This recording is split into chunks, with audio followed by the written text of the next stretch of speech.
नाजरीन आदाब अस्सलाम, मैं सैफुल इस्लाम और आप देख रहे हैं अहवाल दुनिया। ये खुला आसमान, ये हरियाली, ये बागात आप देख रहे हैं, ये क्या है? ये वो चीज़ है जिसके लिए हिंदुस्तान नहीं बल्कि पूरी दुनिया का एक एक नागरिक अपना पेट काटता है, जिसके लिए इंसान हर एक चीज़ कर लेता है, वो है अन्न। ये वो अन्न है जिसके लिए हिंदुस्तान में किसान जो है वो रोड पर है। जो हिंदुस्तान की सरकार है, जो भारत की इस वक्त मरकज़ी हुकूमत है, उसने पूरी तरीके से किसानों को रोड पर ला दिया है। एमएसपी का जो मामला चल रहा है, जिस पर जो किसानों की जो आवाज़ है, सरकार उसको सुन नहीं रही है। कई सौ, लगभग 600 से 700 किसान मर चुके हैं इस पूरे मामले में, लेकिन अब तक जो है सरकार और हुकूमत के कान पर जूं तक नहीं रेंगी है।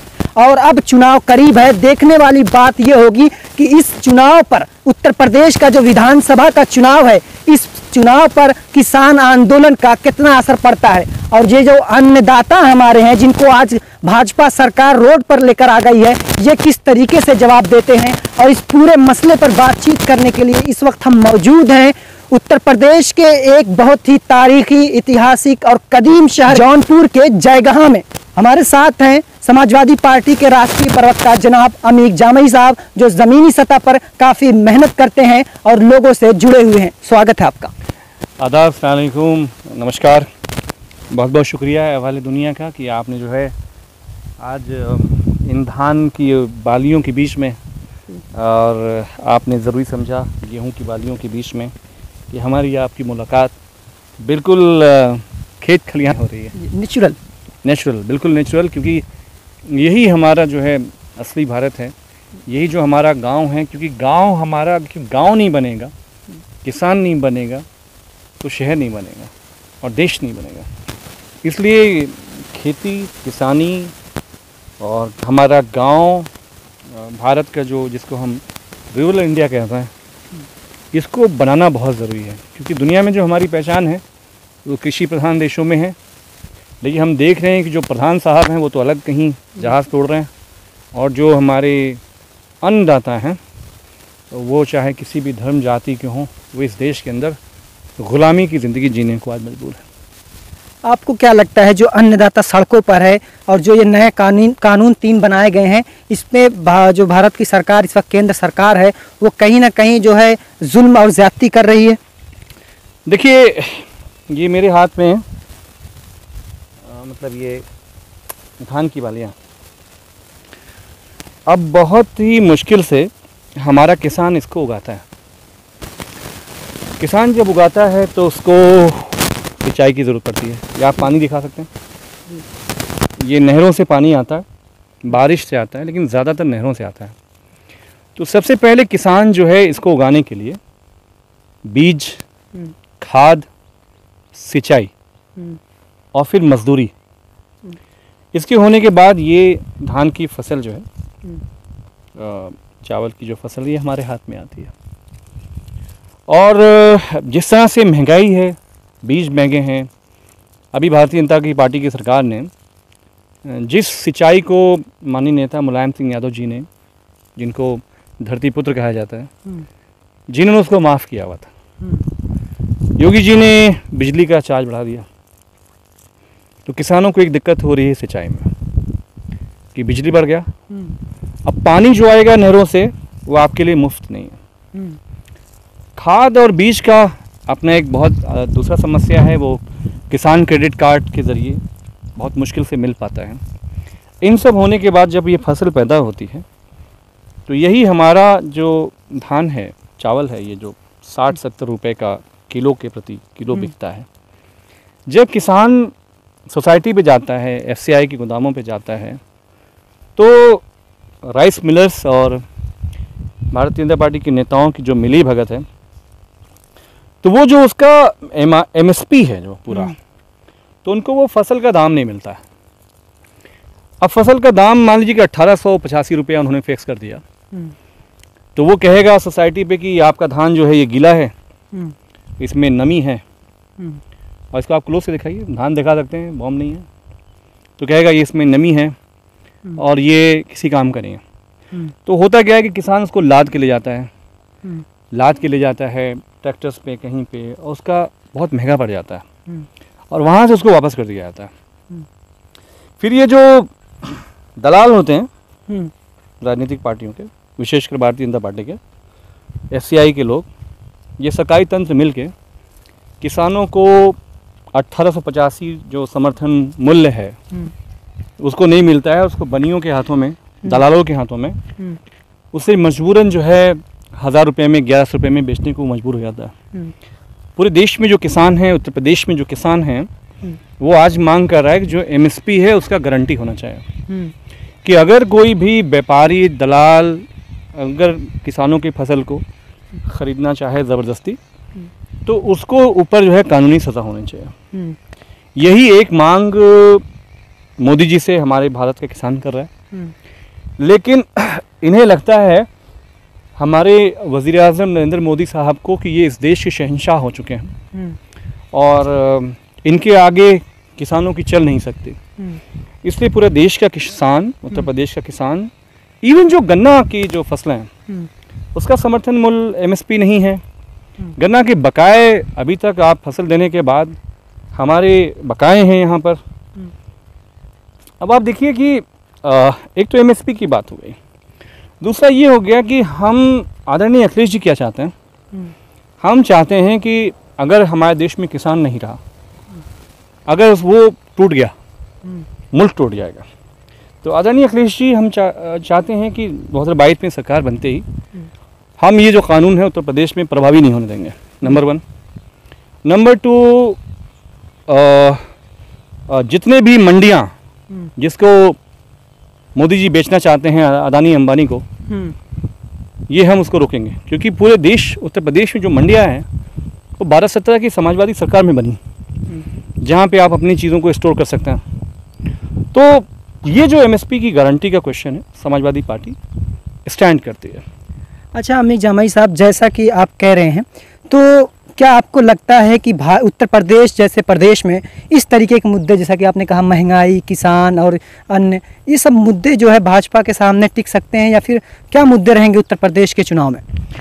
देखिए, हमारे उत्तर प्रदेश में जो मुद्दा है वो है किसानी, शिक्षा और स्वास्थ्य, रोजगार। हाँ। आप बेटियां हैं हमारी, आप ये देखिए, ये है आपका हिंदुस्तान। मैं चाहूँगा कैमरामैन साहब से तो उधर दिखाएं थोड़ा सा। ये देखिए, ये हमारी छोटी छोटी बहनें हैं। क्या नाम बेटा तुम्हारा? एक मिनट, क्या नाम है आपका? आकृति। क्या करते हो बेटा? घास करते। अच्छा, पापा क्या करते हैं? अब्बा क्या करते हैं? अब्बा कुछ ना, घरे बैठा रहते, मजदूरी करते हैं। इसमें कितना पैसा मिलता है?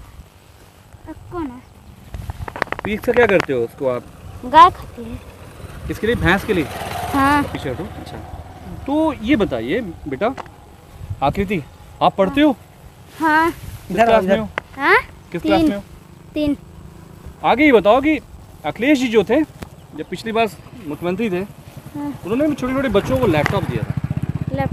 लैपटॉप। हाँ। अगर आप पढ़ेंगे तो आपको लैपटॉप मिलेगा। अच्छा। तो आप चाहते हो कि आपको लैपटॉप मिले?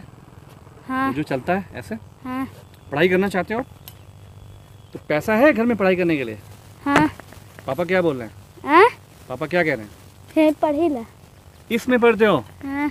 अच्छा, तो यहाँ पे खाना मिलता है दोपहर में? हाँ। क्या क्या मिलता है खाने में? गोभी और क्या? दाल और छिमी और वो जो गुलाब जामुन होता है? हाँ। गुलाब जामुन कभी मिला है? हाँ। और तुम क्या करते हो? इधर आओ। क्या नाम तुम्हारा? हाँ? इधर आओ। चंदा। चंदा। कहाँ घर है तुम्हारा? हमारे इसके पास में। किधर घर तुम्हारा?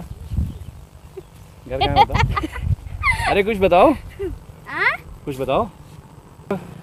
आप जब बड़ी हो जाएं और आपको स्कूल में अगर साइकिल मिल जाए? साइकिल नाम दो, सरकारी स्कूल है। सरकारी स्कूल है, साइकिल नहीं मिलती है? नहीं। अगर मुख्यमंत्री जी, अगर अखिलेश जी मुख्यमंत्री बन गए, हाँ। तो उन्होंने कहा है हम अपनी लड़कियों को जो बहुत अच्छा पढ़ेंगी उनको हम साइकिल देंगे, तो कैसा लगेगा आपको?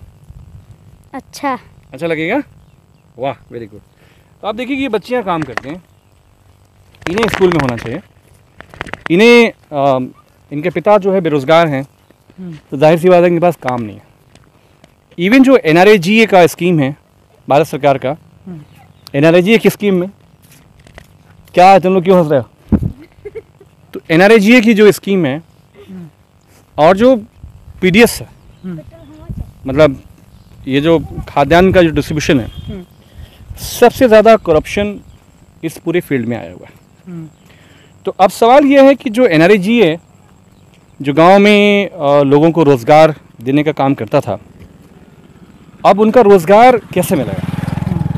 क्योंकि BDO से लेकर DM तक हर ग्राम प्रधान को 40 से 30% जो है, 30 से 40% उनको जो है उनको कमीशन देना पड़ता है। तो इसकी वजह से नंबर 1 PDS सिस्टम में करप्शन, नंबर 2 स्कूलों में मिड डे मील का ना होना, टीचर्स का ना होना और बच्चों का ना होना, ये हमारे पूरे गांव को डैमेज कर रहा है।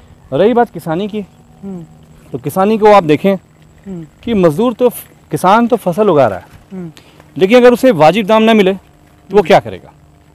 ये है मेन कृषि और शिक्षा का जो मुद्दा है।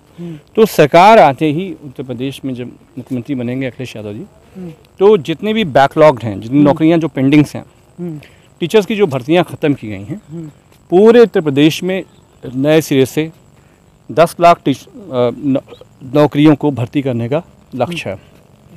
और हम चाहते हैं कि जो बिजली की समस्या है, क्योंकि अभी 2 साल में लोगों का महंगाई में रोज़ी रोटी में बहुत असर पड़ा, तो हम 300 यूनिट बिजली जो है हम सूबे में हर जो ज़रूरतमंद हैं उनको हम फ्री में देने का काम करेंगे। ये कुछ ऐसी चीज़ें हैं। अब जैसे आप हमारे गांव में जाओ, ज़्यादातर तो बच्चे कहीं निकल जाते हैं, माँ बाप में कोई विधवा है, कोई बुज़ुर्ग है, पेंशन नहीं उनका, कोई सहारा नहीं है। तो अखिलेश यादव जी ने पिछली सरकार में ये तय किया था कि जो है उनका कोई पेंशन का सहारा हो, लेकिन योगी जी ने पेंशन ख़त्म कर दिया। तो मुख्यमंत्री जी हमारे जो अखिलेश यादव जी हैं, वो चाहते हैं कि दोबारा से जो पेंशन को ख़त्म किया गया, हम दोबारा से इस पेंशन को हम जो है दोबारा शुरू करेंगे। सवाल अमीक जामई साहब ये है कि क्या ये जो मुद्दे हैं, ये मुद्दे उत्तर प्रदेश में काम करेंगे, समाजवादी पार्टी के काम आएंगे ये मुद्दे, महंगाई और तालीम और इस तरीके के जो मुद्दे हैं? क्योंकि उत्तर प्रदेश का चुनाव भाजपा जो है, या ये कह सकते हैं उत्तर प्रदेश का जो चुनाव है वो सांप्रदायिक होता है। देखिए, भारतीय जनता पार्टी तो हमेशा से सांप्रदायिक मुद्दों पे ही चुनाव लड़ती रही है और वो पूरे उत्तर प्रदेश में पोलराइजेशन करने का काम कर रही है। भारतीय जनता पार्टी उत्तर प्रदेश को सांप्रदायिक सौहार्द को बिगाड़ना चाहती है और ये हर मुद्दे से जिससे आम आदमी की समस्या है उसको डाइवर्ट करना चाहती है। वो ये दिखाना चाहती है कि धर्म और जातियों में लोगों को लड़ाना चाहती है।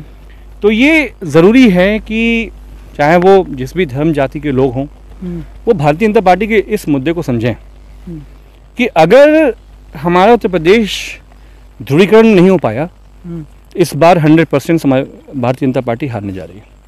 क्योंकि पूरा प्रदेश जो है, किसान हों, मजदूर हों, चाहे वो हमारी आशा बहनें हों, चाहे NM बहनें हों, चाहे हमारी ये आंगनवाड़ी बहनें हों, टीचर्स हों और एकेडमिक्स हों, जो कॉलेज चला रहे हैं, यूनिवर्सिटियाँ चला रहे हैं, इनका ये कहना है कि इस सरकार के पास कोई विजन नहीं है। मुख्यमंत्री योगी आदित्यनाथ जी के पास कोई आइडिया नहीं है। ये सिर्फ 5 साल में इन्होंने दलितों के, पिछड़ों के, जाट, गुर्जर, पासियों के, यादवों के फेक इनकाउंटर्स किए। जौनपुर में कितने फेक इनकाउंटर और किलिंग और मर्डर जो है भारतीय जनता पार्टी की सत्ता के सौजन्य से उत्तर प्रदेश में हुए। इन सब चीज़ों को समाजवादी पार्टी के लोग लिख के रख रहे हैं। जिस दिन सरकार बनेगी उस दिन के बाद से जितने भी शोषण, जुल्म, जातियाँ हमारे कमज़ोर लोगों पे हुई हैं और गैर कानूनी तरीके से गैर कानूनी काम पुलिस के ज़रिए करवाए गए हैं, और उन सभी लोगों को कानून के दायरे में ले आया जाएगा। अच्छा, तो अब एक बात ये बता दें कि उत्तर प्रदेश में जब चुनाव होगा और अगर बहुमत नहीं मिल पाया समाजवादी पार्टी को, जो समाजवादी पार्टी किस पार्टी के साथ सरकार बनाने को देखेगी? नहीं, हम चाहते हैं क्योंकि ये हमारी आइन और जमहूरियत का आखिरी शहरक है 22 का चुनाव। तो आदरणीय अखिलेश जी चाहते हैं कि जितने भी इलाकाई पार्टियां हैं, क्योंकि हम 2 बड़े दलों से समझौता करके देख लिया गया, उसमें फायदे की जगह ज़्यादा नुकसान हुआ। तो इसलिए जो इलाकाई पार्टियां हैं, जो 2-4 ज़िलों में अपने असर रखते हैं, जिसमें विभिन्नताएं हैं, कोई अलग अलग वर्गों की पार्टियां हैं, तो हम सबको साथ लेकर चुनाव लड़ने की में हम साथ में जाएंगे। अच्छा, तो आप ये कहा जा रहा है कि मुसलमानों के साथ समाजवादी पार्टी नहीं आना चाहती है, जो है AIMIM है और जो दूसरी मुस्लिम पार्टियां हैं उनसे जो है गठबंधन नहीं कर रही है। देखिए, ये सवाल हमेशा किए जाते हैं। आपके सवाल पहले भी आ चुके थे, मैंने इसका जवाब पहले भी दिया हुआ है कि जब आप मुसलमानों की बात करते हैं, उत्तर प्रदेश में मुसलमान हों या हिंदू हों, दलित हों या ओबीसी हों, वो हमेशा समाजवादी पार्टी के साथ हैं। उनका प्रतिनिधित्व, उनका भागीदारी विधानसभाओं में भारत में अकेली पार्टी है समाजवादी पार्टी जिसने हमेशा दिया है।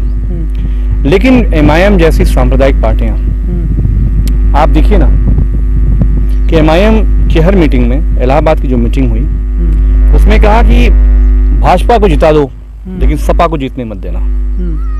ये बयान आपने सुना था? इसका मतलब क्या है? इसका मतलब ये है कि उनका एजेंडा मुसलमानों की समस्याओं को बढ़ाने का है। ये जो ताकतें काम कर रही हैं, जज्बात से उत्तर प्रदेश का चुनाव तो होगा नहीं। उत्तर प्रदेश का चुनाव तब हम जीत सकते हैं कि जब पूरे प्रदेश के बहुसंख्यक समाज के लोग हम लोगों के साथ हों, और मुसलमानों की समस्याएं भी तब दूर हो सकती हैं जब तक समाजवादी पार्टी की सरकार न बने। समाजवादी पार्टी की कल सरकार होगी तो आपको दुख तकलीफ होगी, चाहे पासी समाज को हो, यादव समाज को, मुस्लिम समाज को। वहीं तो आपकी बात की सुनवाई है। भारतीय जनता पार्टी में सुनवाई तो है नहीं। या MIM 2-4 MLA कहीं निकाल ले पर्सनैलिटीज के बेसिस पर, तो MIM अगर निकाल ले तो कोई आप इंटीग्रल यूनिवर्सिटी तो बना नहीं लोगे, आप जौहर यूनिवर्सिटी तो बना नहीं पाओगे। यूनिवर्सिटी अगर बनेगी तो समाजवादी लोग बनाएंगे।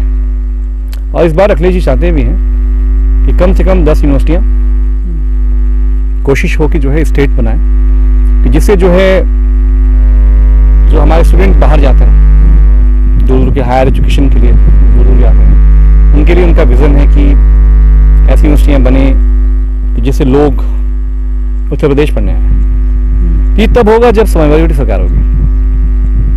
तो इसलिए जो ये सांप्रदायिक गठजोड़ है, चाहे वो भारतीय जनता पार्टी जैसी ताकतों से हो, MIM से हो, ये कभी भी कबूल नहीं किया सकता। लेकिन जो रिप्रेजेंटेशन का सवाल है, समाजवादी पार्टी इंश्योर करेगी कि सभी धर्म जातियों, क्योंकि हम समाजवादी लोग इस बात में विश्वास नहीं करते हैं, तो हम जो प्रतिनिधित्व है उसको हम पूरा इंश्योर करेंगे कि मुस्लिम समाज की जो हिस्सेदारी है जैसे पहले रही वो अभी है। तो उनका जैसे जिस पार्टी का जो हैदराबादी बिरयानी का जिक्र हो रहा था, वो बिरयानी जो है उत्तर प्रदेश के मुसलमान, जैसा कि देखा जा रहा है कि पसंद कर रहे हैं, जैसा कि देखा गया इलाहाबाद में, दूसरी जगहों पर जो एक जन सैलाब देखा गया, तो क्या वो जो लोग हैं वो वोट में कन्वर्ट नहीं होंगे? दूसरे MIM प्रमुख असदुद्दीन ओवैसी मिल रहे हैं, शिवपाल से मिल रहे हैं और राजभर से मिल रहे हैं, आज़ाद से मिल रहे हैं, रावण से। तो ये कहीं ना कहीं एक जो अगर गठबंधन होता है, एक बड़ा फ्रंट बनता है उत्तर प्रदेश में, तो कहीं ना कहीं समाजवादी पार्टी के लिए खतरा हो सकता है। ये जो लोग भी हैं जिनकी आप बात कर रहे हैं, शिवपाल जी हों, चंद्रशेखर जी हों, मूलतः इन्होंने तो कह दिया है कि ये किसी भी कीमत पे बीजेपी को सपोर्ट नहीं करेंगे, ऐसा उन्होंने कहा। दूसरी बात ये है कि और ये हैदराबाद के लोग क्या कर रहे हैं, देखिए लोकतंत्र में सबको चुनाव लड़ने का, अपनी बात को कहने का हक है। अब आप ये बताइए कि इलाहाबाद में लोग ये भी बात बोल रहे हैं कि आदरणीय अतीक साहब अहमदाबाद की जेल में है, आदरणीय आजम खान साहब को दवाई नहीं जा सकती यूपी की जेल में, लेकिन आदरणीय अतीक साहब को अमित शाह मोदी जी के गुजरात में अहमदाबाद की जेल में हैदराबाद की बिरयानी जा सकती है। तो ये सेटिंग क्या है हमें समझ नहीं आती है। ये लोग इलाहाबाद में बात कर रहे हैं कि अतीक भाई ने कभी भी सांप्रदायिक राजनीति नहीं की, अतीक साहब ने हमेशा अपने आप को समाजवादी पार्टी से माननीय नेताजी का बहुत सम्मान उन्होंने किया। ऐसी क्या मजबूरी है कि अहमदाबाद जेल में रहते हुए वो MIM को या ऐसी ताकतों को बढ़ा रहे हैं जिससे पक्की तौर पे ऐसा समझा जा रहा है कि उनके ऊपर जरूर कोई न कोई दबाव है, जिसमें वो दबाव में ही काम कर रहे हैं। लेकिन ये बात तो उत्तर प्रदेश के लोगों को मालूम है कि वो सांप्रदायिक नहीं है, जरूर उनके ऊपर कोई न कोई पुलिस और प्रशासन और गुजरात की सरकार का दबाव है। इस दबाव में वो असद ओवैसी ऐसी पार्टी को जो है समर्थन कर रहे हैं। अगर वो ये कह रहे हैं कि बीजेपी को जिता दो, सपा को मत जिताना, सपा से क्या झगड़ा है? सपा नहीं तो आपको MLA MP बनाया। अतीक साहब तो समाजवादी में रहे। ये जो मजबूरी है ये इंसान से कुछ भी करा सकती है, लेकिन मूलतः वो सांप्रदायिक नहीं है। और उत्तर प्रदेश के लोग ये बात समझते हैं कि असद ओवैसी को तो किसी भी हालत में उन्हें बीजेपी को हराने में कोई दिलचस्पी नहीं है, उन्हें किसानों के मुद्दे पर लड़ने में कोई दिलचस्पी नहीं है। क्या आप बताएंगे नहीं कि हमारे उत्तर प्रदेश में जितने भी मुसलमान हैं उसमें 90% लोग खेती किसानी करते हैं। मुसलमानों के मुद्दे क्या MSP नहीं है, मुसलमानों के मुद्दे क्या गोडाउन नहीं है, मुसलमानों के मुद्दे क्या ये नहीं है कि कल अदानी उनकी जमीनों को कब्जा कर लेगा। तो जब ओवैसी साहब का ये पता चल रहा है कि वो इन मुद्दों पर बात नहीं करना चाहते, तो लोगों को ये मालूम है कि ये किसके एजेंडे पे काम कर रहे हैं। लेकिन उत्तर प्रदेश के मुसलमान बहुत ही सिंसियर हैं, पढ़े लिखे लोग हैं, और उन्होंने कभी भी असद ओवैसी साहब हो या उनके पिता मरहूम सलाउद्दीन अय्यूबी साहब, कभी भी उनको उत्तर प्रदेश में जगह नहीं दिया। और हमें विश्वास है कि समाजवादी पार्टी बहुत ही क्लियर कट अंदाज में मेजॉरिटी के साथ हम सरकार बनाएंगे। आखिर में हम चाहते हैं कि अमीक जामई साहब, जो योगी आदित्यनाथ का 4.5 साल बीत गया है, इसमें जो काम रहा है, कितना संतुष्ट है आप योगी आदित्यनाथ के कामों से? मैं अगर आपको जौनपुर की बात करूं, 4.5 साल का इन्होंने एक रिपोर्ट कार्ड जारी किया। हमारे जौनपुर में लखनऊ का जो मैदानता है, गुड़गांव का जो मैदानता है, उससे डबल ताकत का हमने अखिलेश यादव जी ने राजकीय मेडिकल कॉलेज जो पूर्वांचल यूनिवर्सिटी के सामने है हमने बनाया था, और वो 2017 में जनता के नाम हो जाना था। 22 हो गया, अभी तक वो उसकी OPD नहीं खुली है। तो आप इसी से समझ लें कि इनका रिपोर्ट कार्ड क्या है। पूर्वांचल एक्सप्रेसवे जो समाजवादी पार्टी ने शुरुआत की, उसका अलाइनमेंट हमारे ज़माने में हुआ, उसका सारे काम, बुनियाद, फंड, बजट्स हमारे वक्त पे एलोकेट हुए हैं। आज साहब ये फीता काट रहे हैं। तो पूरा यूपी जानता है कि इन्होंने सिर्फ आदरणीय अखिलेश यादव जी के जो काम थे उनको फीता काटने का काम किया। इनके पास ना कोई विजन है, ना कोई आइडिया है, सवाए इस बात के कि धर्म और जातियों को आपस में लड़ाया जा सके। नाम बदलने से क्या राजनीति, इनकी राजनीति को कुछ फ़ायदा हो सकता है? अब हम नाम बदलने वाले हैं। जब 22 में सरकार बनेगी तो आदरणीय योगी जी का जो पुराना नाम था श्री अजय सिंह बिष्ट कर दिया जाएगा।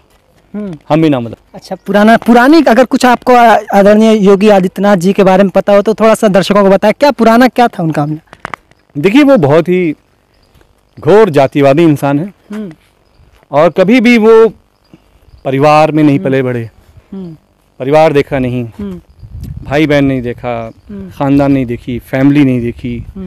जो इंसान अपने परिवार से हमेशा अलग होता है उसके अंदर से मर्म, हमदर्दी, प्यार, मोहब्बत ख़त्म हो जाती है। बयान नहीं किया, चलिए उनका अपना निजी मामला है।